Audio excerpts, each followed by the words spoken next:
Salam dəyərli izləyicilər. Bugün sizdən diffuziya hadisəsinə qısa olaraq bir nəzər yetirək. Demək, ayrı-ayrı maddə molekulalarının qarşı hərəkət olduğunu görürük.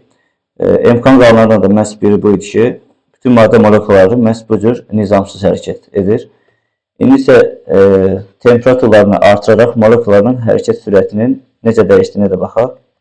Məsələn, mavi rəngdə olan molekulaların temperaturunu artırdım və onların daha intensiv hərəkət olduğunu artıq görə bilirik. Narıncı rəngdə olan molekulalar isə temperatur aşağı olduğuna görə onlar isə daha ləng hərəkət edirlər. İndi isə narıncı rəngdə olan molekulaların da temperaturunu artıraq. Hər iki maddə molekulalarının temperaturu yüksək olduğuna görə hər iki tərəfdə molekulalar intensiv hərəkət edir. İndi isə biz buradan ayrı kəsməni götürək.